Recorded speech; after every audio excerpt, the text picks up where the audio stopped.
मालमत्तेच्या वादातून 6 वर्षांच्या निष्पाप मुलाची क्रूर हत्या करणाऱ्या काकाला जन्मठेपेची शिक्षा सुनावत बेळगाव येथील प्रधान जिल्हा व सत्र न्यायालयाने महत्त्वपूर्ण निर्णय दिला आहे. न्यायाधीश मंजुनाथ नायक यांनी आरोपीला जन्मठेपेसह 75,000 रुपये दंड ठोठावला.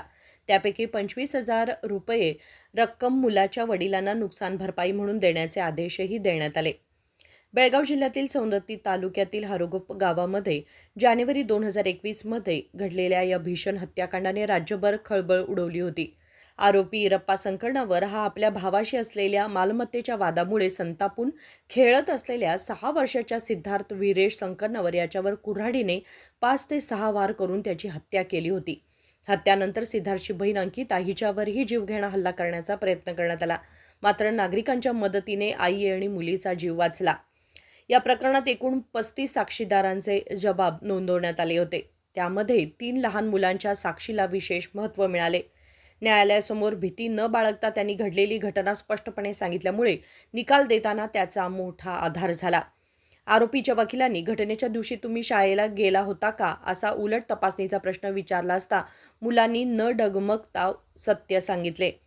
त्यावेळी मुरगोड पोलीस ठाण्याचे CPI मंजुनाथ यांनी आरोपपत्र दाखल केले होते.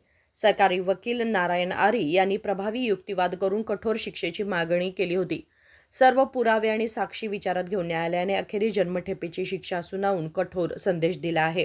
ಇದು ಸೌದತ್ತಿ ತಾಲೂಕು ಮುರುಗೋಡು ಪೊಲೀಸ್ ಠಾಣೆ ಹದ್ದಿಯಲ್ಲಿ ಬರ್ತಕ್ಕಂಥ ಒಂದು ಹಾರುಗೊಪ್ಪ ಗ್ರಾಮದಲ್ಲಿ ನಡೆದಿರ್ತಕ್ಕಂಥ ಒಂದು ಭೀಕರ ಕೊಲೆ ಪ್ರಕರಣ. ಅದು ಒಂದು ಚಿಕ್ಕ ಮಗುವಿನ ಕೊಲೆ ಪ್ರಕರಣ. ಸಿದ್ಧಾರ್ಥ ಎನ್ನುವ ಒಬ್ಬ ಚಿಕ್ಕ ಮಗುವಿನ ಕೊಲೆ ಪ್ರಕರಣ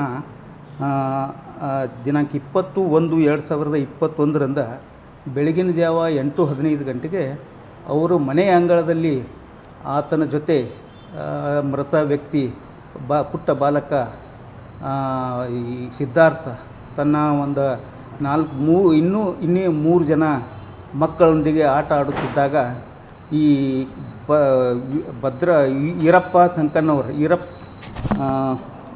ಸಂಕಣ್ಣವರ್ ಎನ್ನುವ ಆರೋಪಿ ಈತ ಅವನಿಗೆ ದೊಡ್ಡಪ್ಪನಾಗಬೇಕು, ಮಗುವಿಗೆ ದೊಡ್ಡಪ್ಪನಾಗಬೇಕು. ಈ ಒಂದು ಆಸ್ತಿಯ ಒಂದು ವಿಚಾರವಾಗಿ ಆತನ ಮಗುವಿನ ತಂದೆ ವೀರೇಶ್ ಸಂಕಣ್ಣವರ ವಿರುದ್ಧ ಒಂದು ಆಸ್ತಿಯ ವಿಚಾರವಾಗಿ ಆರೋಪಿ ಈರಪ್ಪ ಸಂಕಣ್ಣವರ್ ಮತ್ತು ಈ ವೀರೇಶ್ ಸಂಕಣ್ಣವರ ಜೊತೆ ಒಂದು ಮನಸ್ತಾಪ ಆಗಿತ್ತು. ಈ ಮನಸ್ತಾಪದ ವಿಷಯವಾಗಿ ಯಾವುದೇ ಒಂದು ಶತ್ರುತ್ವ ಇಲ್ಲದೇ ಇರತಕ್ಕಂಥ ಒಂದು ಪುಟ್ಟ ಬಾಲಕ ವೀರೇಶನ ಮಗನನ್ನು ದಿನಾಂಕ 20/1/2021 ಬೆಳಗಿನ ಜಾವ 8:15 ಗಂಟೆಗೆ ಒಂದು ಭೀಕರವಾದಂಥ ಕೊಲೆ ಮಾಡಿ ಆಯ್ದ ನಂತರ ಆತನ ಮೇಲೆ ಪ್ರಕರಣ ದಾಖಲಿಸಿಕೊಂಡು ತನಿಖೆ ಪೂರ್ಣ ಕೈಗೊಂಡು ದೋಷಾರೋಪಣಾ ಪತ್ರವನ್ನು ಮಾನ್ಯ ನ್ಯಾಯಾಲಯಕ್ಕೆ ಸಲ್ಲಿಸಲಾಯಿತು. ನಂತರ ಈ ಒಂದು ನಮ್ಮ ನ್ಯಾಯಾಲಯದಲ್ಲಿ ಪ್ರಧಾನ ಜಿಲ್ಲಾ ಮತ್ತು ಸತ್ರ ನ್ಯಾಯಾಲಯದಲ್ಲಿ ಸುದೀರ್ಘವಾದಂಥ ಒಂದು ಸಾಕ್ಷಿಯ ವಿಚಾರಣೆಯನ್ನು ಕೈಗೊಂಡು ದಿನಾಂಕ 13/2/2026 ಆರೋಪಿ ಈರಪ್ಪ ಸಂಕಣ್ಣವರು ಇವರಿಗೆ ಜೀವಾವಧಿ ಶಿಕ್ಷೆಯನ್ನು ವಿಧಿಸಿ ನ್ಯಾಯಾಲಯ ಆದೇಶ ಮಾಡಿತು. ಅದರೊಂದಿಗೆ ಈ ಜೀವಾವಧಿ ಶಿಕ್ಷೆ ಅಲ್ಲದೆ 75,000 ರೂಪಾಯಿ ದಂಡ ಮತ್ತು ಅದರಲ್ಲಿ 25,000 ರೂಪಾಯಿ ಒಂದು ಆರೋಪಿ ಫಿರ್ಯಾದಿದಾರ ಅಂದರೆ ವೀರೇಶ್ ಸಂಕಣ್ಣವರ ಆ ಮೃತ ಬಾಲಕನ ತಂದೆಗೆ ನೀಡಬೇಕೆಂದು ಮಾನ್ಯ ನ್ಯಾಯಾಲಯ ಆದೇಶ ಕೂಡ ಹೊರಡಿಸಿತು. ನಂತರ ಈ ಪ್ರಕರಣದಲ್ಲಿ ಪ್ರಮುಖ ಒಟ್ಟು 35 ಸಾಕ್ಷ್ಯಗಳನ್ನು ಕಲೆ ಹಾಕಲಾಗಿತ್ತು. ಅದರಲ್ಲಿ ನಾವು 21 ಸಾಕ್ಷಿಗಳನ್ನು ವಿಚಾರಣೆಯನ್ನು ಕೈಗೊಳ್ಳಲಾಯಿತು. 21 ಸಾಕ್ಷಿಗಳಲ್ಲಿ ಸುಮಾರು 3 ಜನ ಚಿಕ್ಕ ಬಾಲಕರು 9 ವರ್ಷ 8 ವರ್ಷ 7 ವರ್ಷದವರು ಚಿಕ್ಕ ಬಾಲಕರ ಒಂದು ಸಾಕ್ಷಿ ಅತಿ ಪ್ರಾಮುಖ್ಯತೆಯನ್ನು ಈ ಪ್ರಕರಣದಲ್ಲಿ ವಹಿಸಿತ್ತು. ಅದಲ್ಲದೆ ಇನ್ನೂ ಒಂದು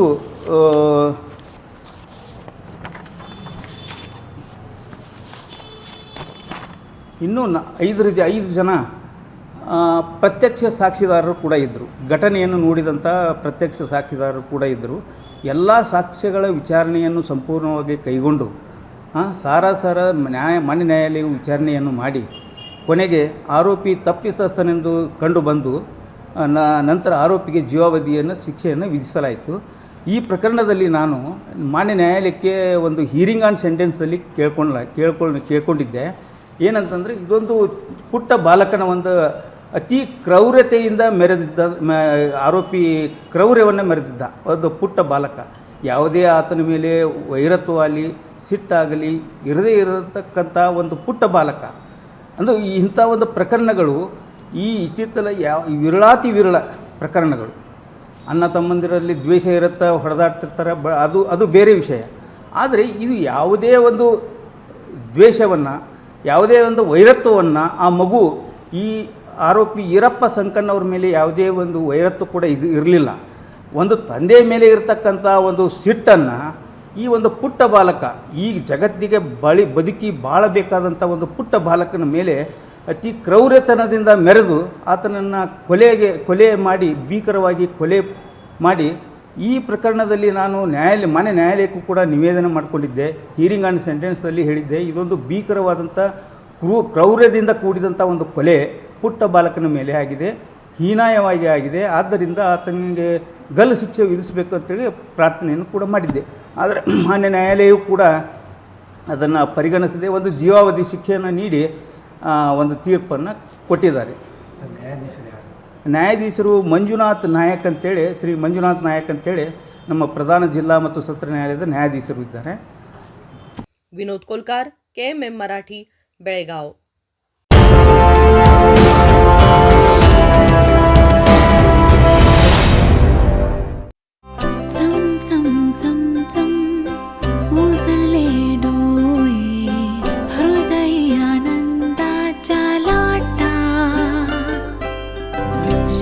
क्षण आले, क्षण प्रेमळ है, रेशमात गुंफून सोनेरी. BS Channabasappa and Sons, The Textile Mall, Tilakwadi, Belagavi.